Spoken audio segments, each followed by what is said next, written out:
खबरदार रहने के लिए चैनल को सब्सक्राइब करें और प्रेस करें बेल आइकन।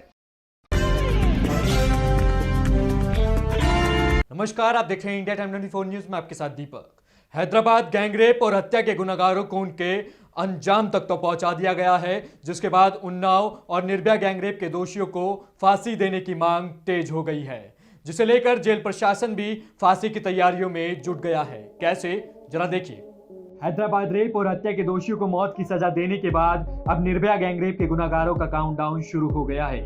जेल प्रशासन दोषियों को फांसी देने की तैयारियों में जुट गया है। फांसी को लेकर निर्भया गैंगरेप के दोषी पवन को मंडोली जेल से तिहाड़ की जेल नंबर 2 में शिफ्ट किया गया है, जिसमें दोषी अक्षय और मुकेश भी बंद हैं, जबकि तिहाड़ की जेल नंबर 4 में दोषी विनय शर्मा बंद है। सभी दोषियों को अलग अलग सेल में रखा गया है, जिन पर सीसीटीवी कैमरों से नजर रखी जा रही है। वहीं जेल नंबर 3 में फांसी की तैयारियां की जा रही है। जहां दोषियों को फांसी दी जानी है, वहां साफ सफाई और डमी पर ट्रायल भी किया गया है।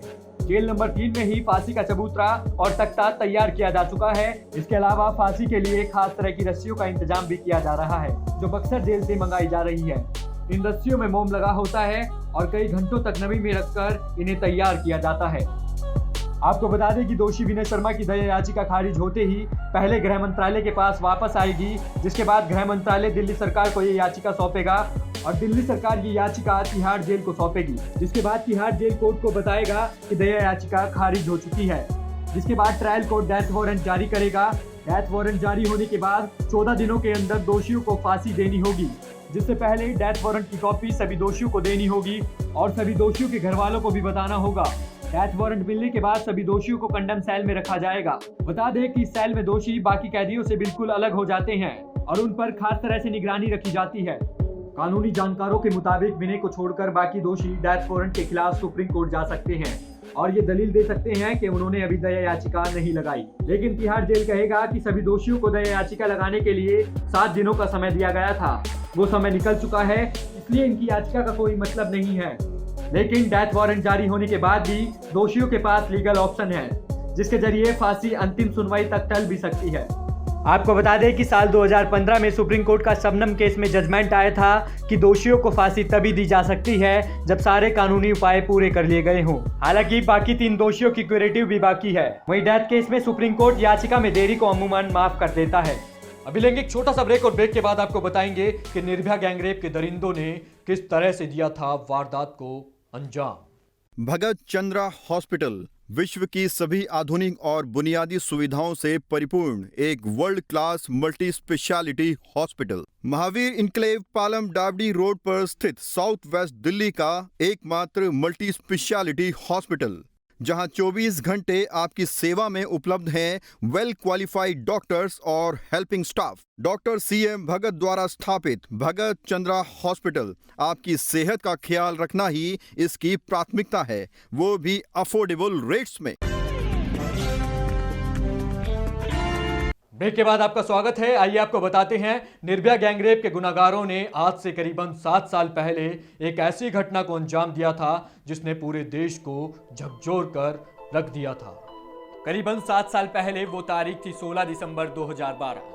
ये वो काला दिन था जब निर्भया के साथ 6 दरिंदों ने चलती बस में गैंगरेप किया और चलती बस से उसे नीचे फेंक दिया, जिसके बाद पीड़िता को इलाज के लिए दिल्ली से लेकर सिंगापुर के अस्पताल में ले जाया गया, जहां सिंगापुर में पीड़िता ने दम तोड़ दिया।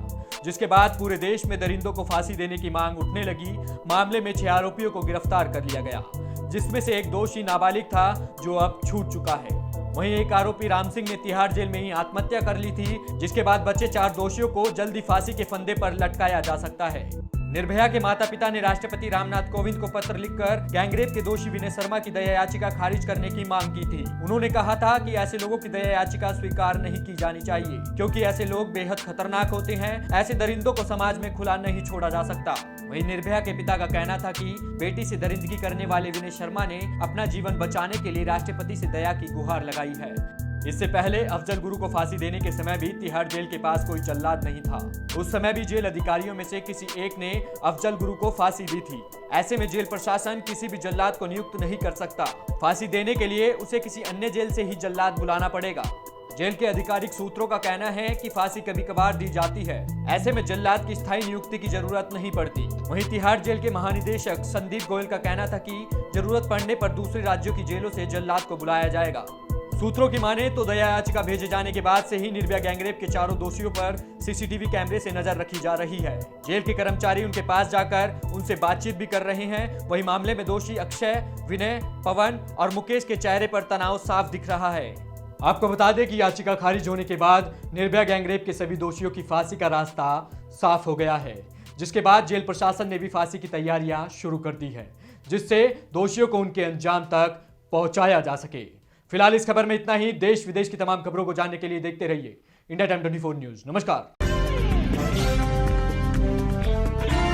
खबरों से खबरदार रहने के लिए चैनल को सब्सक्राइब करें और प्रेस करें बेल आइकन।